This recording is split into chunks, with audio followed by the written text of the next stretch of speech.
சகோதரனுக்கு இயேசு விடுதலை கொடுத்தார். கடலூர்ல இருந்த சகோதரனுக்கு இயேசு அற்புதம் செய்தார்.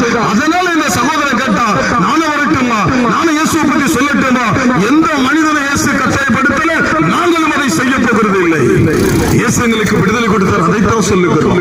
இயேசு எங்களுக்கு அற்புதம் செய்தார், அதைத்தான் சொல்லுகிறோம். இயேசு எங்கள் வாழ்க்கையை மாற்றினார், அதைத்தான் சொல்லுகிறேன். அன்பு சகோதரனே, அதற்காகத்தான் இயேசு இந்த உலகத்தில் வந்தார், அதற்காகத்தான் பாடுபட்டார், அதற்காகத்தான் ரத்தம் சிந்தினார், அதற்காகத்தான் இயேசுவின் உடலெல்லாம் கிழிக்கப்பட்டது. கேட்கிறாயா? ஏன் இவர் எனக்காக அடிக்கப்படணும்? ஏன் இவர் எனக்காக பாடுபடணும்? ஏன் இவர் எனக்காக கஷ்டப்படணும்?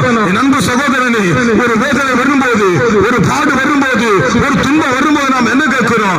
என் வேதனை யாருக்கு தெரியும்? என் போராட்டம் யாருக்கு தெரியும்? என் கவலை யாருக்கு தெரியும்? நான் உனக்கு சொல்லுகிறேன், கவலைப்பட்ட இயேசுவுக்கு தெரியும்.